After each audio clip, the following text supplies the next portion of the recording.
are now listening to the War Report Podcast Network.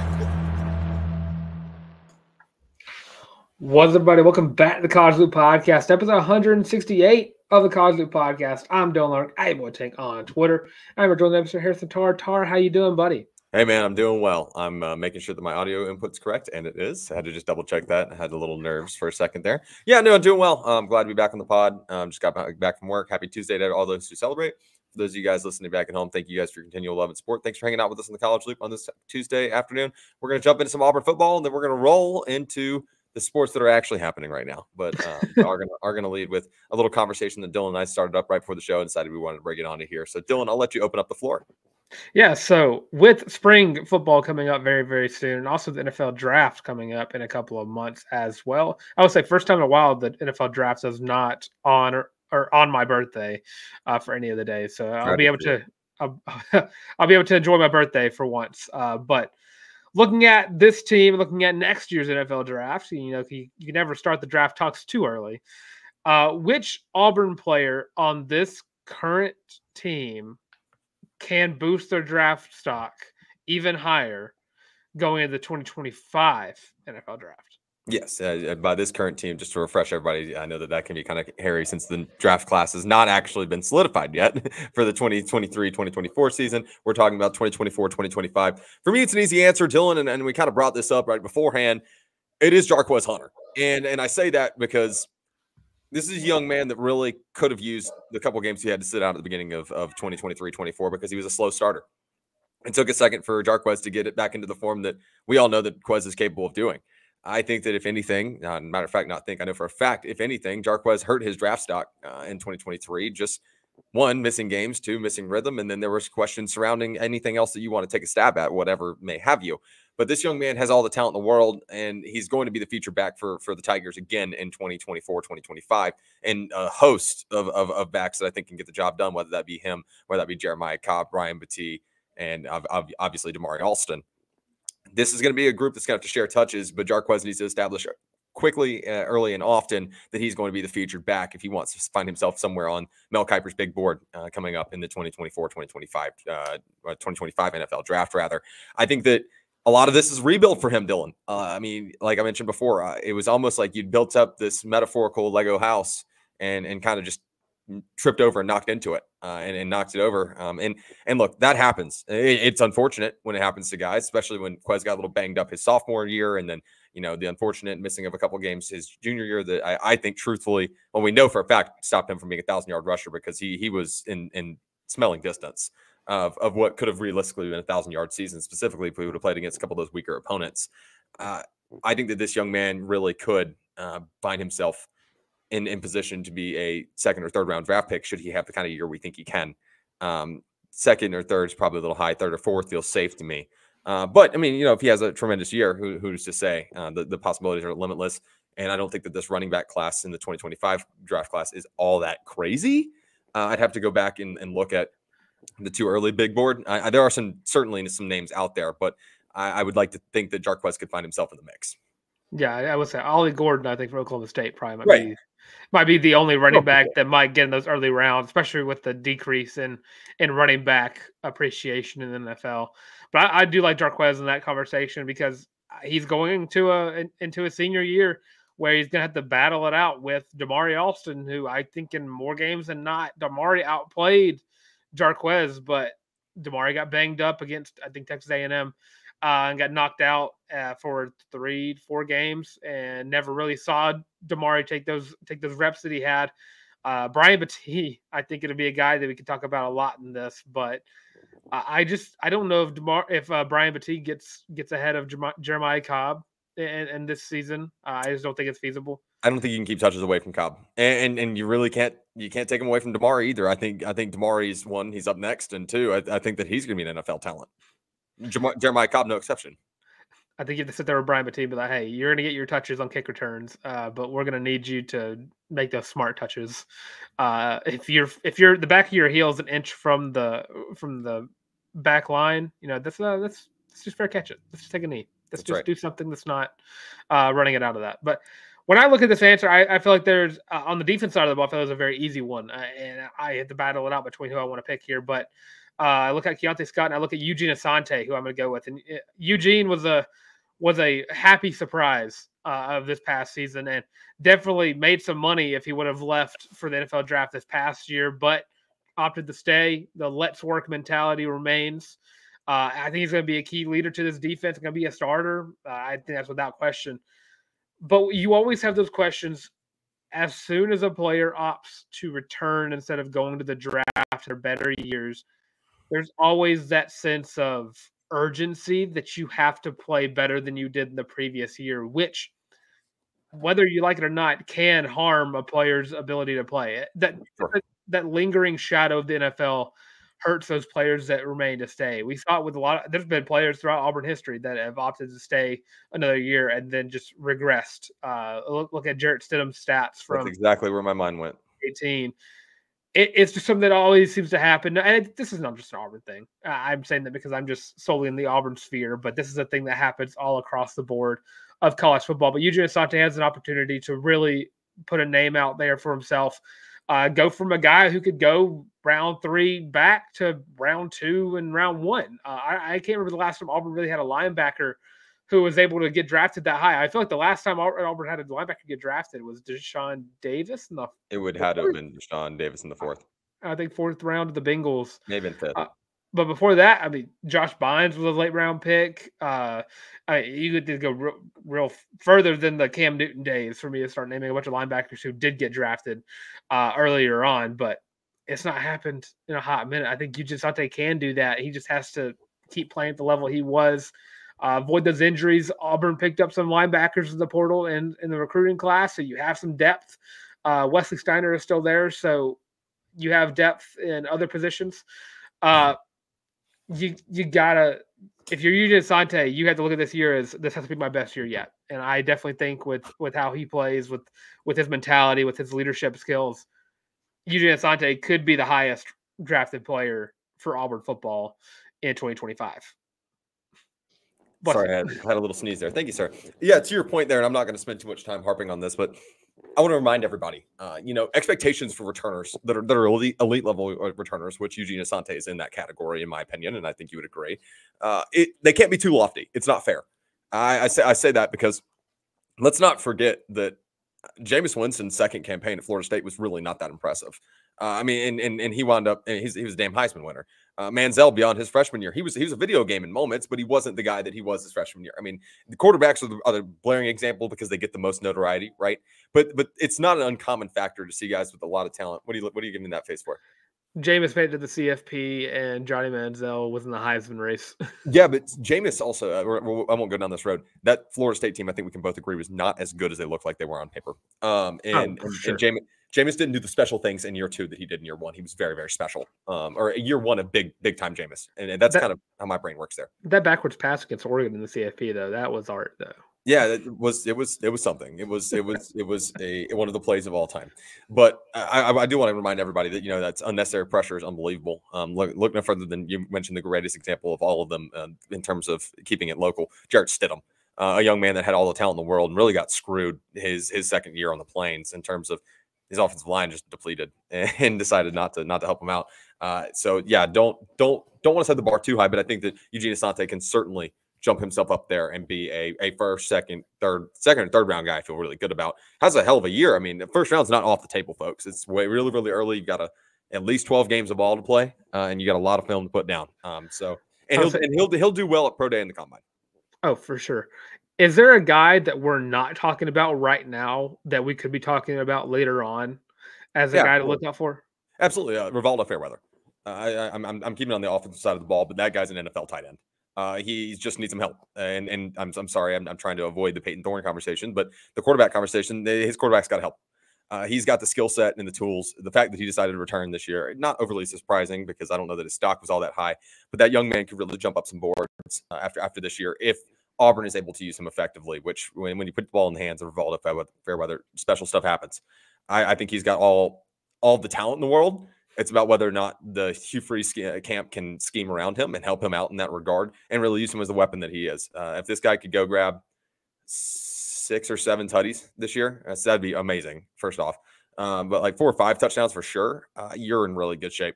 If he puts up some kind of ridiculous numbers, he could skyrocket, because I think that NFL teams are going to salivate over his frame, over his athleticism, and what he brings to the table, not just in the game, but pass blocking and run blocking. Yeah, I would also add in Jalen McLeod as well as the guy we don't really talk about that much. Just what he did on the back end of the season, dealing with injuries, and just able to stand out and be Auburn's best pass rusher through the last half of the year. I honestly think that with the staff that Hugh Freeze put together for the season, we could see the best of Jaylin McLeod we've seen yet. Agreed. Ton of room for that young man to grow, and we'll keep an eye on that. I'm sure, long time between now and then, but it'd be really fun if we were talking about 6 or 7 of these guys come this time next year, about where they could be, just a month from now, or a month and a half from now, rather, in the 2025 NFL draft. It'd be really, really cool. Instead of only having I think 3 this year that are draftable. Like at all. Yeah, I agree, and I think only 2 of them guaranteed spots. We'll see. I don't know. Every time I get really high on a guy, they disappoint me in the draft boards, and they tend to slide. So I'll keep myself reserved until it's time to start jinxing them, and then we'll pick that back up once Coach Saban pops on the screen and starts talking about recruiting. We'll have to chime in our own 2 cents, or not recruiting but scouting rather. You know what I meant. Okay, before we jump over into Auburn basketball and the State of the Union address, if you will, which narrator, if you love Auburn basketball, you're not going to have fun in this next segment. But buckle up. We're going to talk about how Auburn can focus on using this bye week before they head to the Barking Town to take on the team in red and black from Athens, Georgia. Before we do so, I want to remind everybody to make sure to hit like, subscribe, and ring the bell right here on the College Loop YouTube channel, and give us 5 stars on the streaming platforms, and thumbs up. Share the show with a friend. Excuse me. What's a friend? Hello, and share the show with a friend so we can continue to grow the College Looper family. You guys are the best in the world.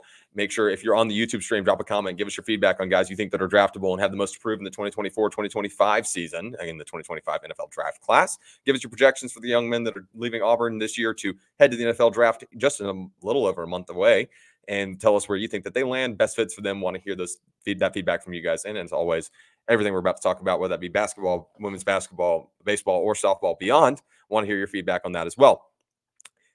If you want to continue to support the show, you can head over to thewarreport.com and pick up your very own College Loop podcast, War Report Podcast Network, co-branded Feel and Lippy t-shirt. Comes in 5 different colorways. Most comfortable shirt you'll ever own, $25, only available at thewarreport.com. That link is in the description, so you can just click on it. You don't have to type it in the search bar. Make sure to go pick up your very own Feel and Loopy t-shirt. Once you pick up your own shirt, head over to your favorite social media platform, tag us in it, and a selfie of you wearing your Feel and Loopy t-shirt, and use hashtag Feel and Loopy. That's feeling without the G. Hashtag Feel and Loopy, feeling without the G. $25, most comfortable shirt you'll ever own. 10 out of 10 Dylan Larks recommend it. Thank you guys so much for your continual love and support. You guys are the reason for the season, and are the reason that we are able to talk about Auburn athletics year round. Cannot tell you how much we appreciate it. Dylan, Auburn basketball is in a rough spot. Let's just call a spade a spade. That's putting it nicely. 9-4 in the conference. Got a week off before UGA, and damn, if you ever needed one, now's the time. You're going to be down Jaylin Williams on Saturday, and there's going to be a lot of moving parts. Before we're not going to really break down the Georgia matchup on this show. We'll do that on the Thursday show, since it just makes more chronological sense timeline wise. Let's talk about how Auburn can capitalize on this week, and give us 2 or 3 things. I came up with 3. Dylan, if you want to come up with 2 or 3, whatever you want to do, things that they can do this week to really, really capitalize on this time away. And especially, you're going to have to change your rotation. Minutes are going to slide. How do they get ready to try to make a respectable record out of the remainder of this SEC slate? Because every game just got exponentially harder. Yeah, that's again putting it very nicely. I'm looking at 2 dudes right now that I'm gonna have to look at and say, hey, Jay Will's not gonna be there. We need reliable scorers. Chad Baker-Mazara, Chaney Johnson, Chris Moore is going to be in that rotation. I don't even know. Darren Scott. I don't know who else you throw in. Lior Berman. You got to put someone in those 3 or 4 roles to make up for your loss of production you're going to have with Jay Will out. And it's without question that outside of Chad Baker-Mazara, you don't really have a reliable scoring forward. I mean, Chaney Johnson's been on the up and up, and I'm glad to see it finally pan out. But there have been some games where even recently that Chaney Johnson has kind of just not been a factor offensively. Defensively, he's still been a dog. But just not been putting up very many points. And I mean, what Jay Will is putting up 20 points in 3-4 games this year, even broke one of his records in the season. I think against Alabama. Was it against Alabama? No, was it Alabama? I'm looking at those two guys. I'm like, y'all it's time to step up. It's time for the rotations to change. It's time for Chad Baker-Mazara and Chaney Johnson to take over those 3 to 4 roles. And I'm sorry, it might be time, because it's getting dangerous hours right now, to give up on the Chris Moore, Lior Berman experiments that lead more to more harm than good. Unfortunately, Dylan, I'm going to take that point, and then you kind of overlap with me on one, and that's fine because I agree. I wrote down figuring out minutes and roles at the 4 with Jay Will gone, the 3-4, whatever the forward position situation you want to talk about may be. I'm gonna kind of counter you here. I don't know that you have that luxury anymore. I think you're going to have to figure out how Lior Berman and how Chris Moore fit into this rotation. I think certainly that means more minutes for Chaney Johnson in the absence of Jaylin Williams. It means he needs to be on the floor a lot more with Janai Broome, whether that be in game, but also certainly in practice, because these rotations are going to look a hell of a lot different. You're going to have guys that can facilitate and make sure that they body and back people down low. That transitions over into my next point. I mentioned shot selection. Maybe I mean just don't shoot. Maybe that's what I'm going for. It's not that I don't think this team's capable, and I certainly want Denver Jones to keep putting up shots. It's not what I want to say. And absolutely, if Chad Baker-Mazara has a shot from the elbow, from the mid-range, he's just got a smooth stroke. There's no reason for him to not take those. But at the same time, Auburn's got to get back to doing what they're good at. And guys, it's not shooting the 3-ball. I'm sorry. I know it's fun, and they count for an extra point, and it looks really cool when you drain one. But your bread and butter is feeding the paint. You cannot live and die by the 3. Teams like that don't win championships. And right now you're fighting to keep yourself above water. You're going to be treading water for the remainder of the season when you're down your second best player on your team. That means Janai Broome needs to have some 25-pointers. He needs to have some 25-point nights. Chaney Johnson needs to get into double figures.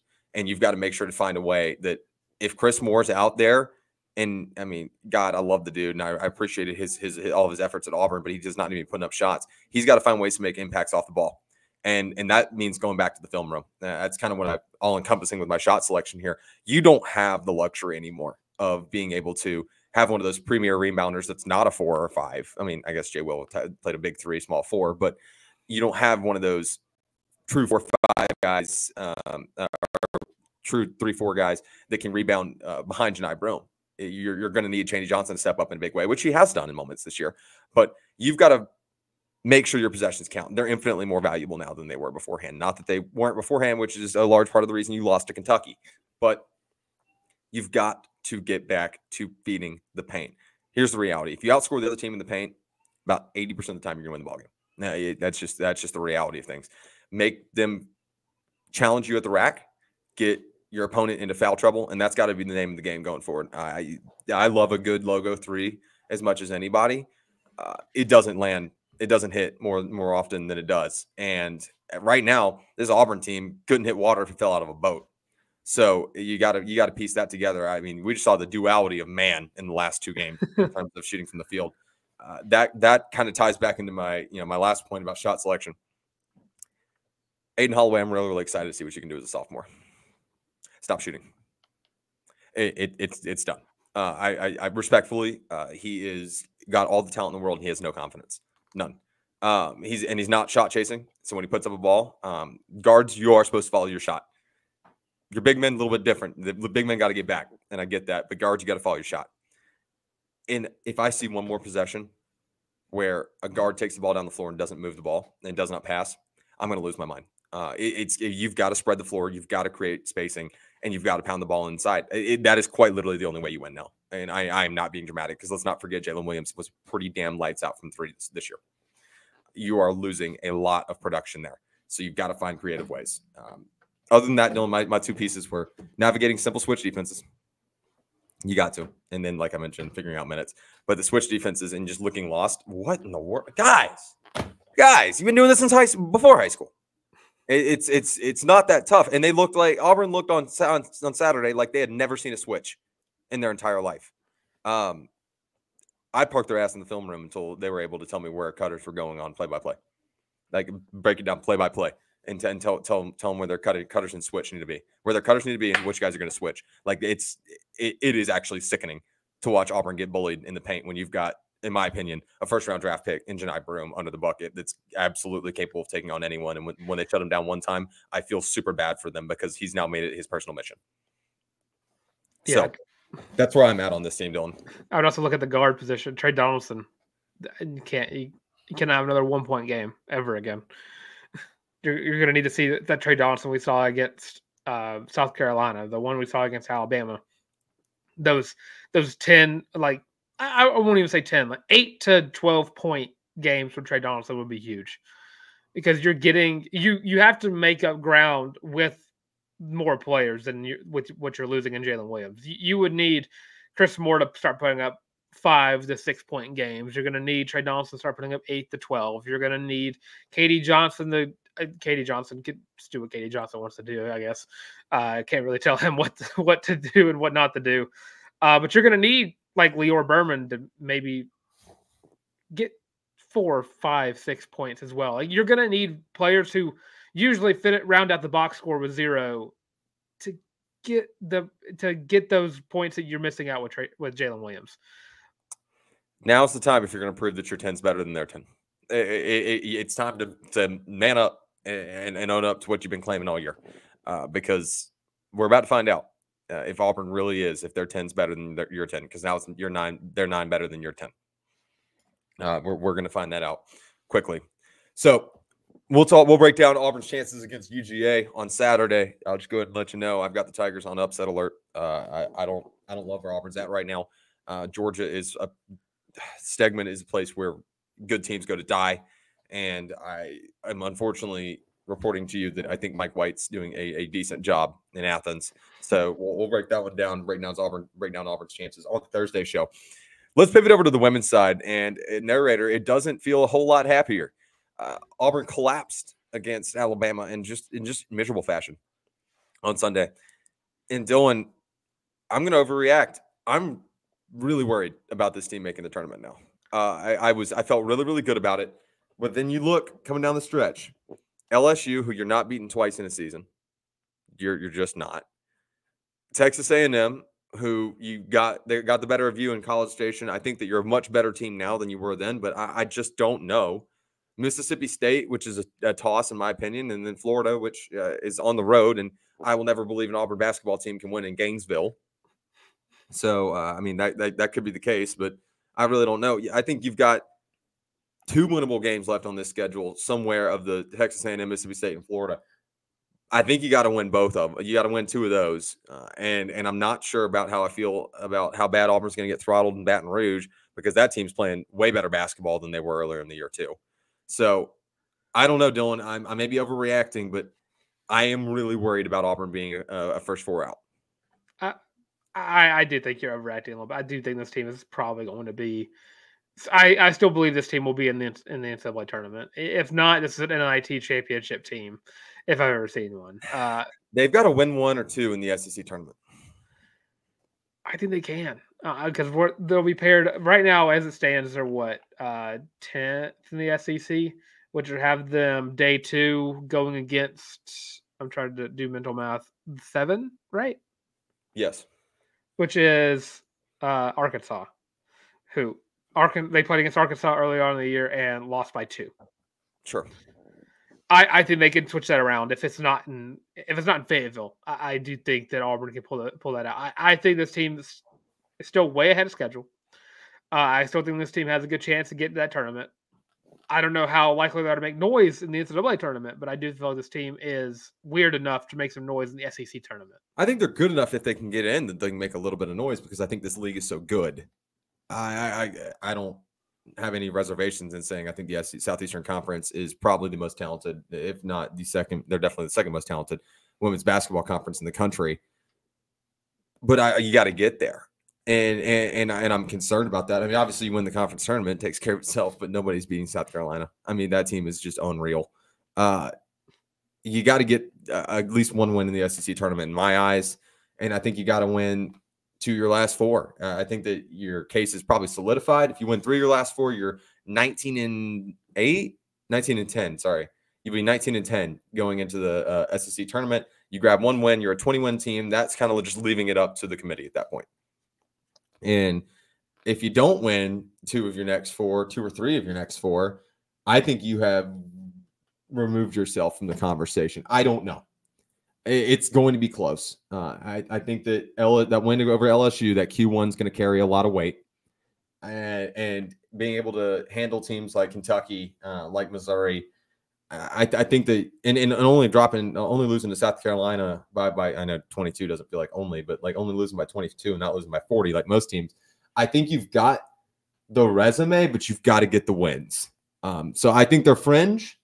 If Auburn beats LSU, I mean they're in. Like they're absolutely in. If they somehow sweep LSU this year, and I will eat my words on Friday morning. But I don't know. I think it's close. Well, I think if you in a weird world, if Auburn were to win all 4 of the games, you're in. You're in. Yeah, you're definitely in. But that puts you up at like top 6, top 7 in the SEC. I think even 3 wins gets you up to 8th in the SEC.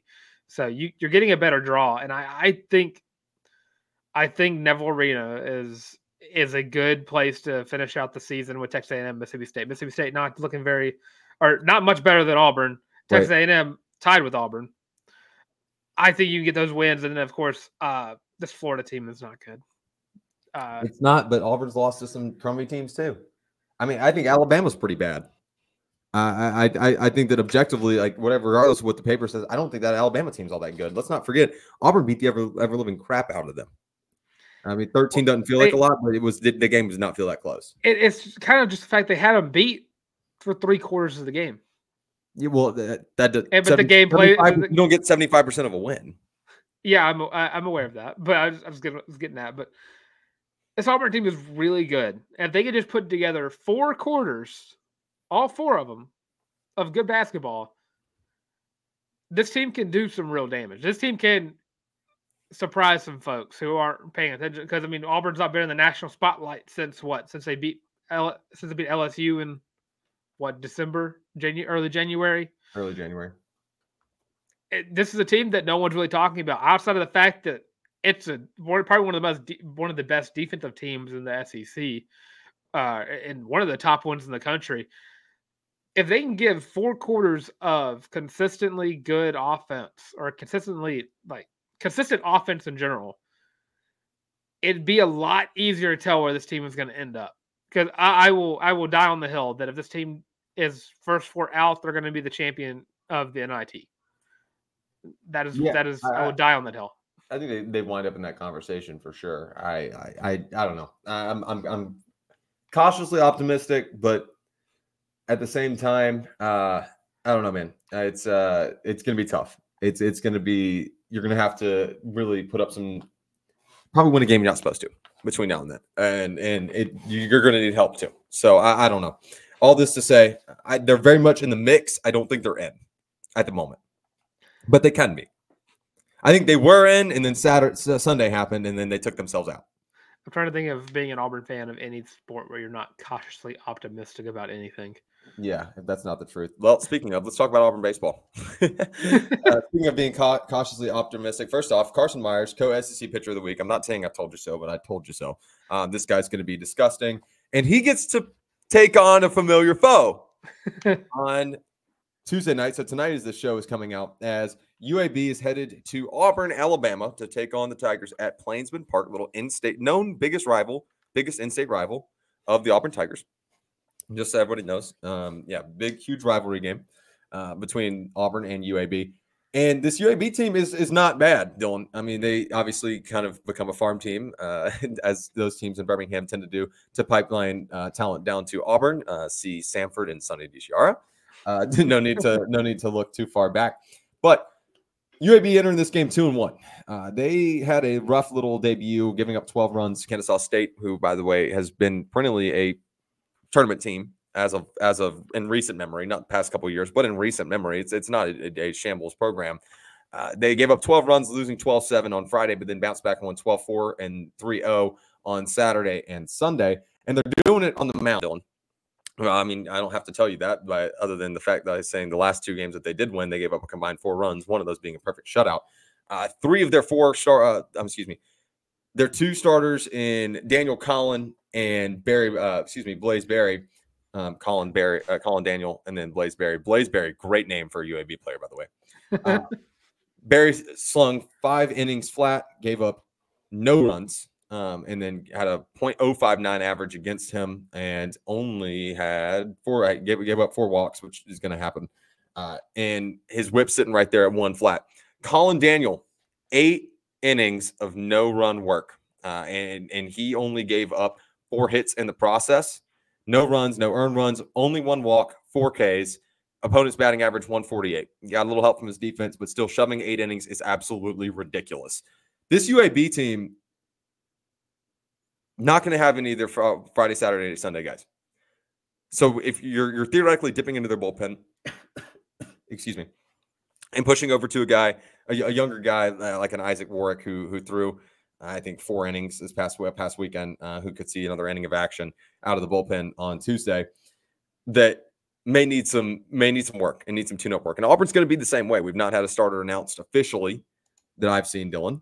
I was just looking that up. I did not believe there's been a starter named yet. It'll be a bullpen game, like I don't know. This is like an Armstrong opener, 2-inning, 3-inning experiment. This will be one of those like tinker around games to see what your bullpen can do, and what one of your young arms can be capable of.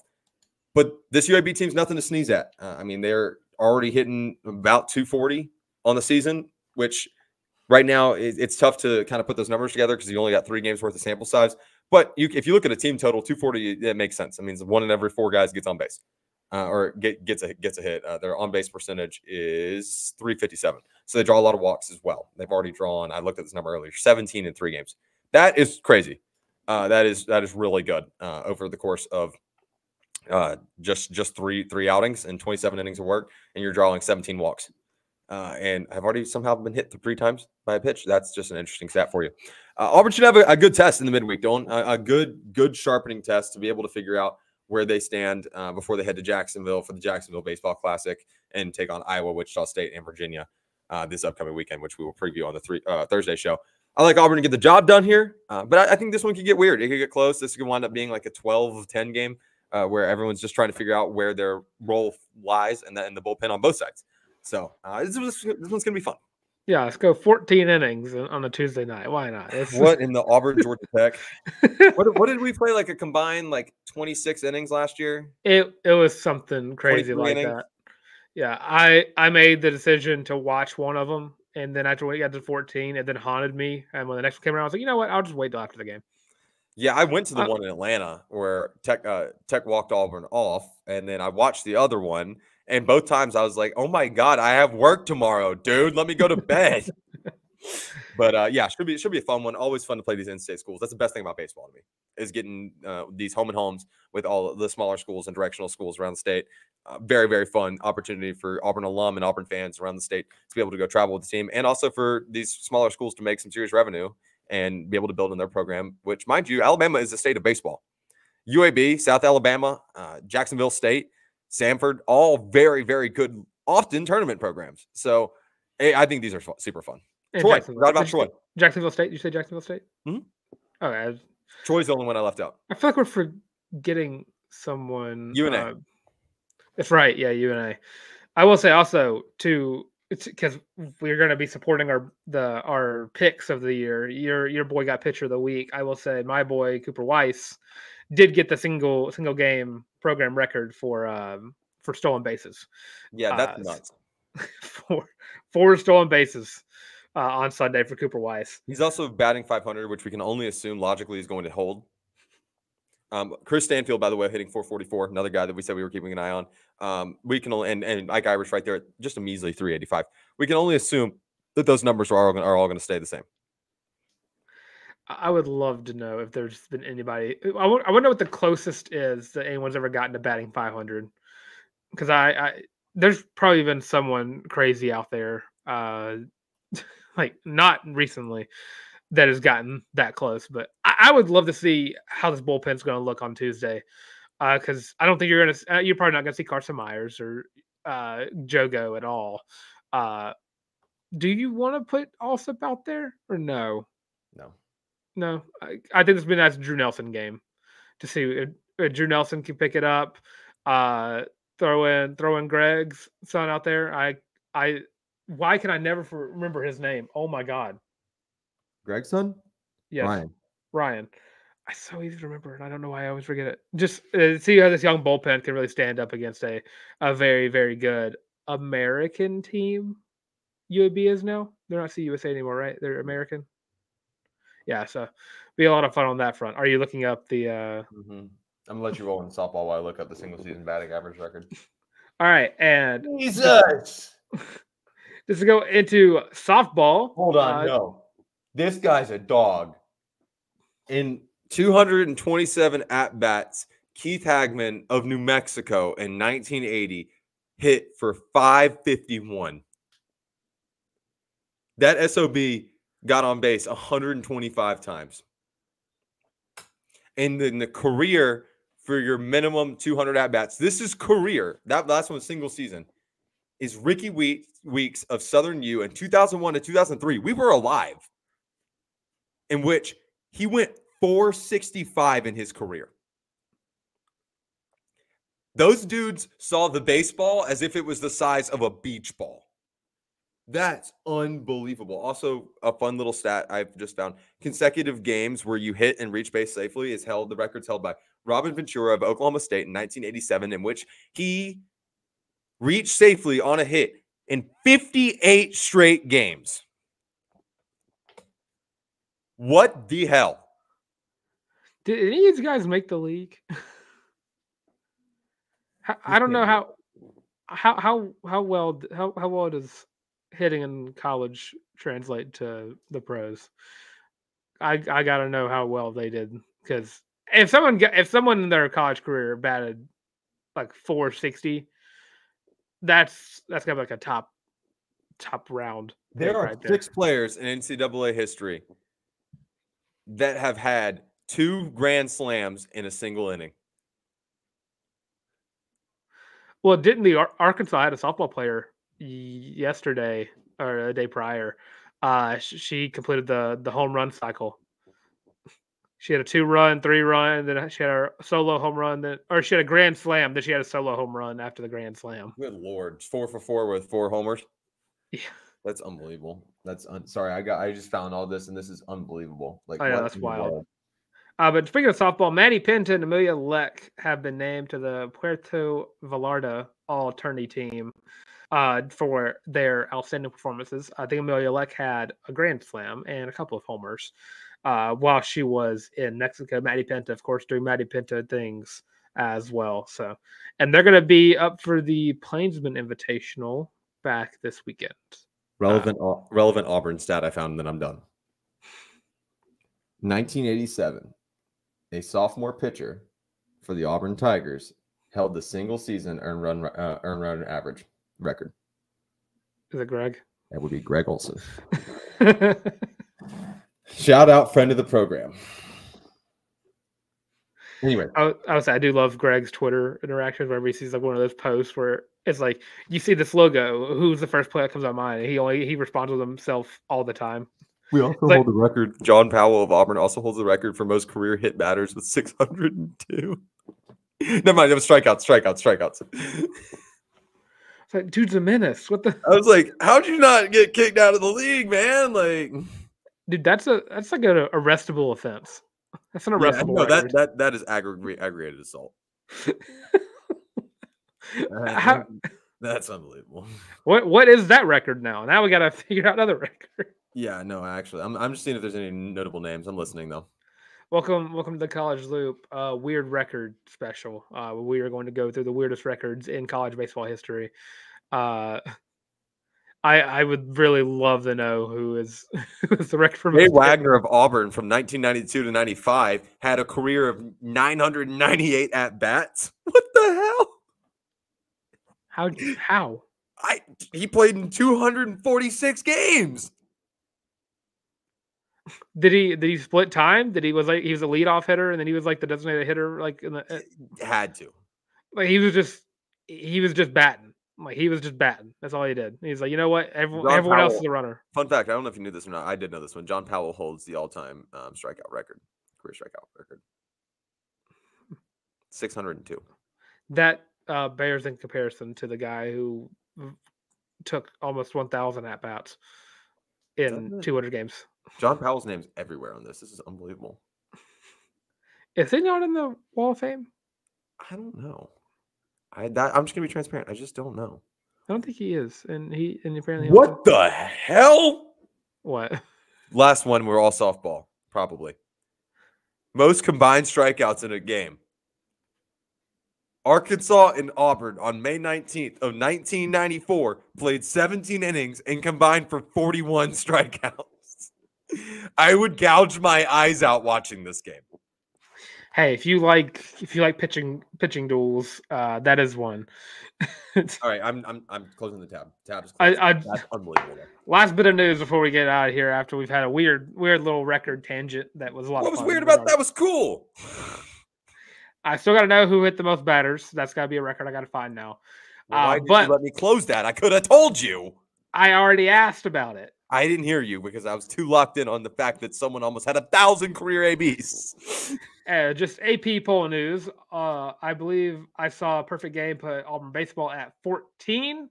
Underrated. The AP poll also put Auburn Basketball, men's basketball, dropped them up one spot to 14. I was expecting overrated chat there for a second. Oh, overrated. Softball's not come out yet, and gymnastics is holding strong at 12. Underrated. Does that make you feel better? That make you work out? Yeah. All right, cool. That works. Since you guys listened to my awkward, and not even awkward, I'm very proud of that tangent. That was an awesome rabbit hole we fell down, and I'm glad I did it live here on the College League podcast because I love stats like that, especially the ridiculous ones, Dylan. 41 strikeouts in a 17-inning game. You and I would actually be banging our heads on a light pole. Light pole. Like, that's unbelievable. Anyways, I digress. If you guys want to continue to support the show, thank you guys, first off, so much for hanging out with us on this fine Tuesday. Thank you guys for making sure to go out of your way and keeping up with the College Loop and the War Report podcast family for that matter. We certainly appreciate your ongoing love and support and your unwavering commitment to giving us a hard time, and we appreciate that. That means the world to us. If you want to continue to support the show, make sure you like, subscribe, ring the bell right here on the YouTube channel. You can give us a comment on feedback on whatever we've just discussed. If you want to find another weird record, I will do it. I just saved the tab, and I'm going to go through this later because I am weird. So I digress. Give us any of your thoughts in the comments. Tell us where you think women's basketball is at in terms of being on the bubble, how Auburn men's basketball gets back in the picture, Auburn football, Auburn gymnastics, Auburn softball, the whole nine. Give us your takes, your good ones, your bad ones, and everywhere in between. If you're listening on a streaming platform, make sure you give us 5 stars, thumbs up, whatever the highest rating is on that streaming platform of choice, and share the show with a friend so we can continue to grow the College Looper family. You guys are the best in the world. There is no question about it. Beyond that, if you guys want to support the show, make sure to head over to thewarreport.com, pick up your very own College Loop War Report Podcast Network co-branded Feelin' Loopy t-shirt. Comes in 5 different colorways, $25. Link in the description so you don't have to type in the search bar. Once you pick up your shirt, head up to your favorite social media platform. I almost said streaming platform. I guess if you're a streamer and you're on Twitch, wear your shirt. That'd be sick. Definitely tag us in that. That would be awesome. Anyways, I digress. Go over to your social media platform of choice. Tag us in it. Use hashtag Feelin' Loopy. That's hashtag Feelin' without the G. Hashtag Feelin' Loopy. Feeling without the G. I'm Harrison Tarr, @by Harrison Tarr on the Bird app and on Instagram. Come give me your good takes, bad takes, everywhere in between. I'm also at Tar_15 on TikTok, since apparently I make golf content now. That's something that I've recently discovered that I make. So if you guys want to come make fun of me, I know how bad I am at golf, and I literally say it in my bio that I am really bad at golf. But if you guys want to come follow along with my golf journey and the group of young gentlemen that I'm kind of working on some golf content with right now, would love to have you guys along for the ride. I promise you it's not short of comedy. We are horrendously bad, and we know it. We own it, and we're just trying. We're working on it, man. We're just trying to get better. Dylan, get us out of here.